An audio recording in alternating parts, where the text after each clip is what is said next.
Hi,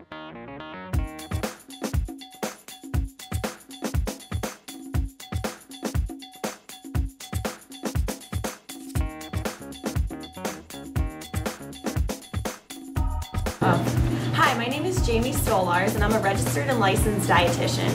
Today we're going to be making roasted broccoli. I don't know about you, but some people don't really care for broccoli, but when you roast it, it tastes totally different. So let's give it a try. What you'll need is a head of broccoli, some extra virgin olive oil, sea salt, freshly ground pepper, and low-fat / reduced fat cheese. So first what we're going to do is take the broccoli and cut the stalks off. We'll be discarding those, although you can use them for other things. When you're choosing your broccoli, you want to pick a piece that doesn't have too many brown florets on it. If there are any brown florets, you can just cut those off and discard them. If you get rid of the stems, that will make the broccoli a little bit softer and easier to chew. It will also cook quicker. So if you're looking for a quicker dish, then you can cut those stems off and discard them. Broccoli is a great vegetable to use because it has anti-cancer properties. It's a cruciferous vegetable. So if you can try to get some broccoli in your diet each week, that would be a very good nutritional goal to focus on. When we make our plates for meals, we want to try making half our plate with fruits and veggies. We'll have a small portion of protein, some dairy products as well, but we really want to make sure that we get our fruits and veggies in because those are the things that we tend to miss out on. I'm just chopping off the extra stems here and we'll finish this up soon. This broccoli is a quick and easy recipe. There's only a couple ingredients and it doesn't take too long to make. It's also another one of those recipes where you can multitask and do other things while it's baking. Most people think that vitamin C is just found in your fruit, like your oranges, but actually broccoli is a great source of vitamin C. That's a little secret that most people don't know. All right, we're just finishing up the last ones here.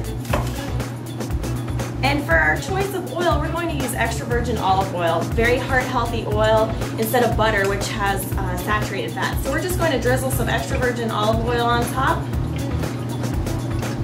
And I love this broccoli recipe because you can use the leftovers on a variety of things.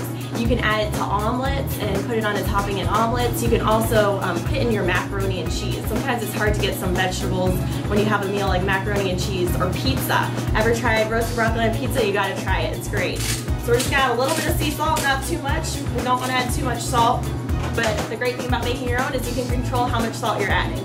Next, we're going to add the freshly ground pepper. This is something you just put as much as you enjoy on. Alright, so we're going to put this in the oven, and while it's baking, we're going to get the cheese ready. So let's just put this in the oven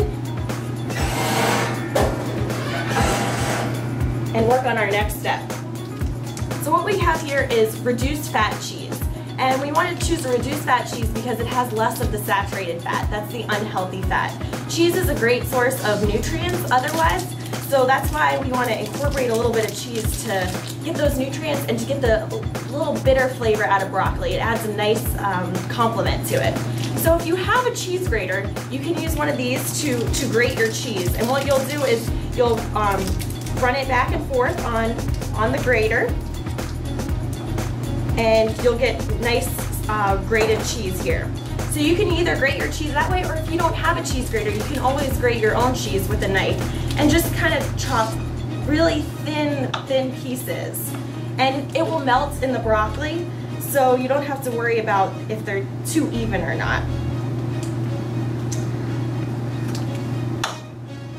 All right, so once you get enough cheese, you don't want to add too much cheese, just enough for some flavor. We'll add that to our roasted broccoli when it's done. See you soon. So we have our roasted broccoli that just came out of the oven, and what our next step is to do is just to add this cheese that we already grated and sprinkle it on top. Now be careful and make sure you're using a pot holder so you don't burn yourself. And now you're just going to stir this in. If the cheese doesn't melt, you can always put it back in the oven for another 1 minute or 2 minutes just to get that cheese to a nice melted consistency. But usually the pan's pretty warm. So you just want to stir that around for about a minute, making sure to spread out the cheese. Toss it around a little bit, and there you go, you have some roasted broccoli.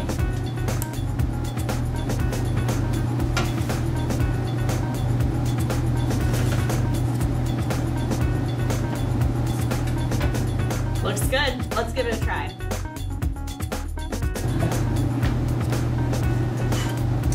So here we have our roasted broccoli. Let's give it a taste. Get some of that cheese, that crispy broccoli. That's really good. You should give it a try yourself. I love how the cheese melts and the broccoli is so crunchy. Delicious. I'm gonna go finish this off.